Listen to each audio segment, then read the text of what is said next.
नमस्कार दोस्तों, आप सभी का स्वागत है टारगेट विद नीतीश में।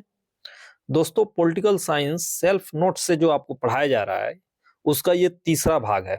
तो आइए शुरू करते हैं आज का ये महत्वपूर्ण भाग।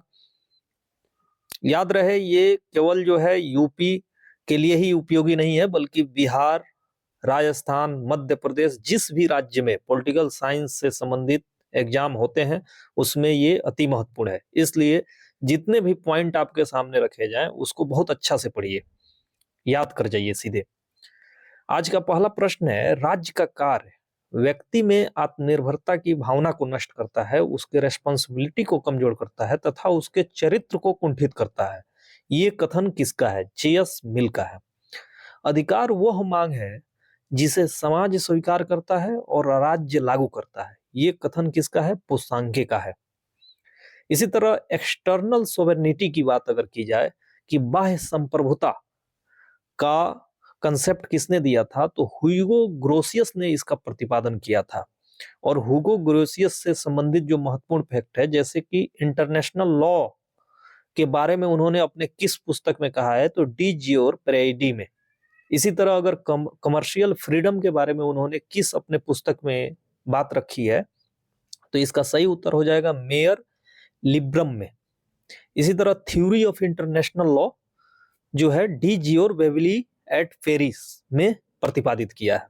तो ये प्रश्न पूछा जा चुका है यूजीसी नेट में, इसलिए इसको याद रखिए, किसी भी एग्जाम में पूछा जा सकता है। अगला प्रश्न है, संकट की स्थिति के लिए प्रेसिडेंशियल फॉर्म ऑफ गवर्नमेंट अधिक परफेक्ट है। क्यों? क्योंकि आप जानते हैं कि इसमें राष्ट्रपति की पदावधि फिक्स होती है और ये जो है इसमें राष्ट्रपति जो है डिसीजन लेने वाला सर्वोच्च संस्था होता है सरकार का, तो डायरेक्ट डिसीजन ले सकता है। इसमें जो है मंत्रिपरिषद का सलाह लेना बाध्यता नहीं होती है, डायरेक्ट डिसीजन वो ले सकता है। तो संकट की स्थिति के लिए प्रेसिडेंशियल फॉर्म ऑफ गवर्नमेंट अधिक परफेक्ट है पार्लियामेंट्री फॉर्म ऑफ गवर्नमेंट के बजाय। लोकतंत्र एक स्वीकृत पागलपन है। ये कथन किसका है? टेलीरेंड।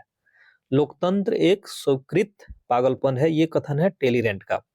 इसी तरह अगर अल्पसंख्यकों के हितों का जो सिस्टम है, यानी कि चुनाव करने का, तो इसमें जो है आनुपातिक पद्धति, सूची प्रणाली और इस सीमित मत प्रणाली जो है अल्पसंख्यकों के हितों का सिस्टम है, जो उनके हितों को संरक्षित करता है। सार्वभौमिक वयस्क मताधिकार की जो प्रणाली है, ये अल्पसंख्यकों का हितों का संरक्षण नहीं करता, बल्कि ये बहुसंख्यकों के हितों का संरक्षण करता है।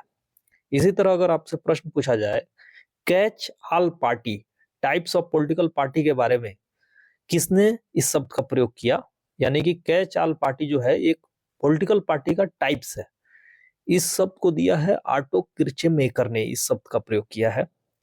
The Indian constitution corner stone of a nation, ये पुस्तक जो है ग्रेनविल ऑस्टिन की है, जो 1968 में आई थी। The Indian constitution corner stone of a nation किसकी पुस्तक है? 1968 में आई थी, ग्रेनविल ऑस्टिन की ये पुस्तक है। वर्किंग ए डेमोक्रेटिक कॉन्स्टिट्यूशन 1999, ये भी पुस्तक जो है ग्रेनविल ऑस्टिन की है। इसी तरह रिट्रीवाइंग टाइम्स 2008, इसमें जो है उन्होंने कहा है संविधान सभा अनिवार्यता एक दलीय देश में एक दलीय निकाय थी, संविधान सभा कांग्रेस थी और कांग्रेस ही भारत था। ये जो है स्टेटमेंट किसका है? ग्रेनविल ऑस्टिन का है। लुच्चा लफंगा सर्वहारा, ये जो स्टेटमेंट है ये है कार्ल मार्क्स का। रूसो जोकोवियन निरूपकस तंत्र तथा सिजेरियन तनाशाही का जनक है तथा उसने कांट एवं हीगल के निरपेक्ष सिद्धांतों को इंस्पायर्ड किया। ये कथन किसका है? ड्यूगिट का।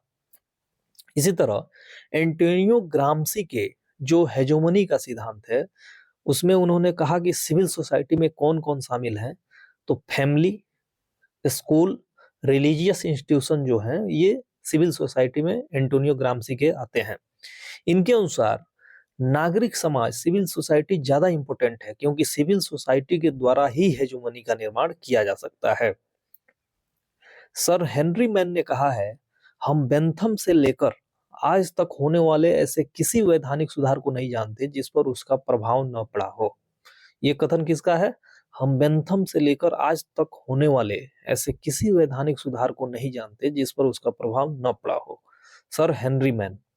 इसी तरह ये जो है सर हेनरी मैन जो है ये विकासवादी सिद्धांत के जनक हैं, जो स्टेट ओरिजिन थ्योरी है ना, इवोल्यूशनरी थ्योरी, उसके ये समर्थक हैं। इसी तरह कार्ल मार्क्स ने मनुष्य को होम फेबल के रूप में कल्पित किया है।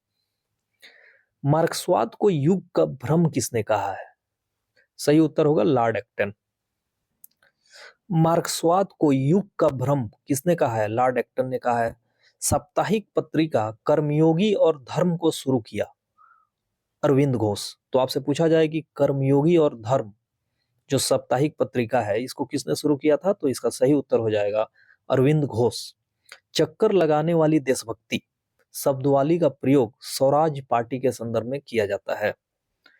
तो अगर आपसे प्रश्न पूछा जाए चक्कर लगाने वाली देशभक्ति, पेट्रियोटिज्म इन लोकोमोशन, शब्दवाली का प्रयोग किसके लिए किया जाता है? स्वराज पार्टी के लिए किया जाता है। इसी तरह लॉर्ड एक्टन की जो पुस्तक है, तीन जो इनकी महत्वपूर्ण पुस्तक है, वह है द हिस्ट्री ऑफ फ्रीडम जो 1907 में आई थी। दूसरा है लेक्चर ऑन मॉडर्न हिस्ट्री जो 1906 में आई थी।